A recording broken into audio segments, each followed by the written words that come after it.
Maligayang pagdating sa mga DIY ideas. Andito ulit tayo sa isang scarf video at ang gagamitin natin ay itong mohair big na yarn. Ito ay may 40% polyacryl, 30% mohair at 30% polyamide.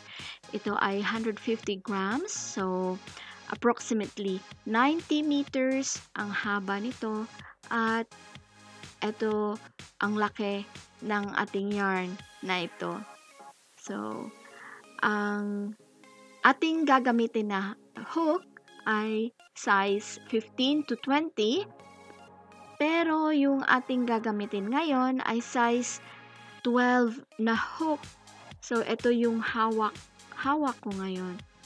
Ayan. At, so, ito yung kulay na gagamitin natin. So, ang ganda ng kulay na mint green. So, magsisimula na tayo. At, tanggalin natin itong papel. At, hanapin muna natin yung end nitong yarn dito sa loob. So, ito na siya. Ayan. At, ang simula natin ay gagawa tayo ng chain stitches. So, 40 lahat yung chain stitches na gagawin natin. Okay? Ayan. So, isa, dalawa. So, tignan ninyo yung ating stitches. So, 3, 4, 5. So, ganito lang. At eto na yung nagawa kong mga chain stitches.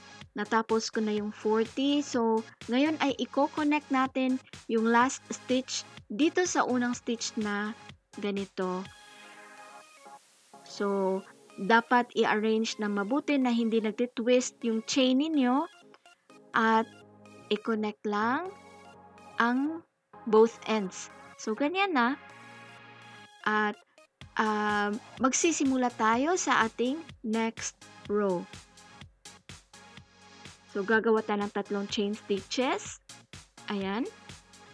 Then, gagawa tayo ng double crochet dito sa same na butas.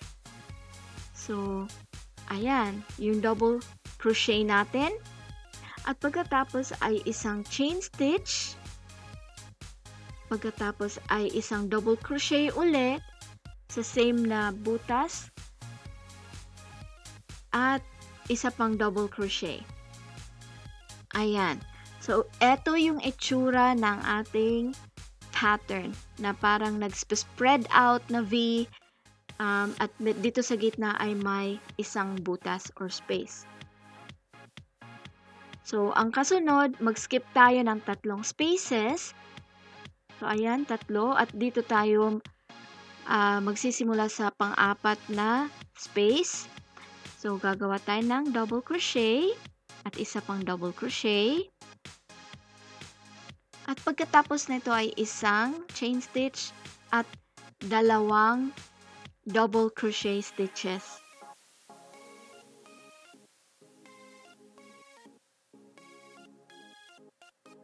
Ayan.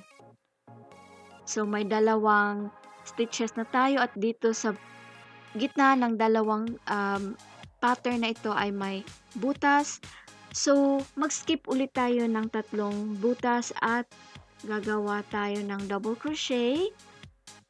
So, 2 double crochet at pagkatapos ng pangalawa ay isang chain stitch tapos 2 double crochet ulit.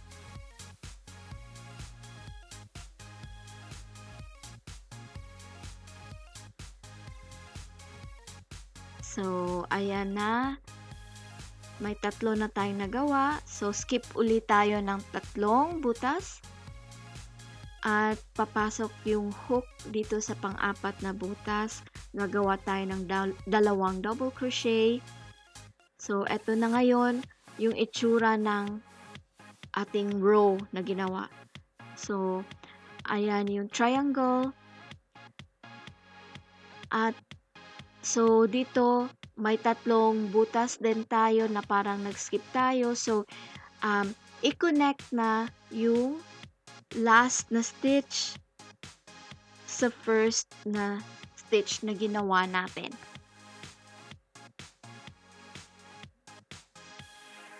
Okay, so at i-connect na natin ito dito na ganyan.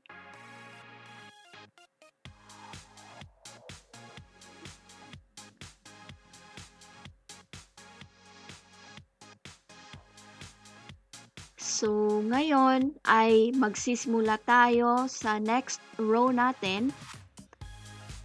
So, dito tayo gagawa ng 3 chain stitches hanggang sa makarating tayo dito sa may butas banda. So, ayan na. Okay. So, dito tayo magsisimula ng ating double crochet. Ayan. Ito yung parang first na double crochet. At ito yung pangalawang double crochet natin. Tapos isang chain. At pagkatapos dalawang double crochet ulit.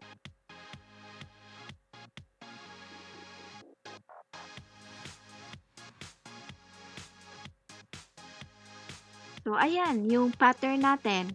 So, dalawang double crochet, tapos may butas sa gitna, tapos dalawang double crochet ulit. So, yung kasunod na pattern ay dapat ipasok sa next na butas na andito sa isang pattern.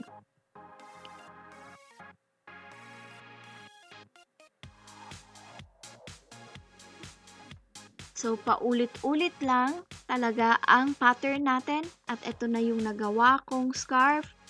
At di pa ito tapos. So, pero malapit na matapos ito. Ganito na lang karami yung yarn na gagamitin natin. At dito banda sa ibaba ay medyo maliit yung circle. Kasi nakukonect yung mga stitches natin. Ayan. Parang may line na nagko-connect ng mga stitches. Pero, dito sa bandang itaas naman, ay medyo mas malaki yung opening natin. Kasi, ayan, dapat nating i-connect dito sa taas. So, gagawa tayo ng parang chain stitches.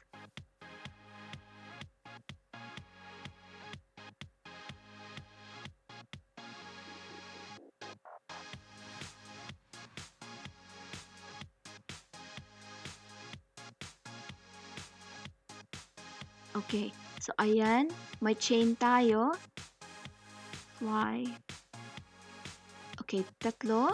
Tapos, i-connect natin dito sa ating butas. Ayan.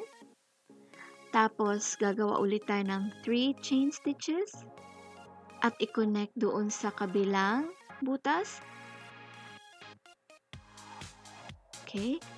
So, para na itong line na nagko-connect, so chain na nagko-connect sa lahat ng mga butas ng ating scarf. So, ayan yung pangatlo at ipasok sa butas at ayan na. So, tapos na yung ating row dito. So, pwede na nating putulin yung ating yarn. So, kukunin ko yung gunting at putulin ito. At itong last na yarn, pwede nang hilahin. Yan, para makagawa tayo ng knot at hindi na siya matatanggal. Okay. So, ngayon, yung dalawang openings natin ay pareho na ngayon ng sizes. Ayan. Pag i-compare sila, so, ayan, medyo pareho na sila ng size yung openings natin. At I hope nagustuhan ninyo itong video na ito. Mag-subscribe sa aming channel at i-click yung bell para ma-notify sa mga bagong videos. Isulat ang inyong mga komento sa ibaba at yeah, bigyan nyo kami ng thumbs up. So, hanggang sa muli!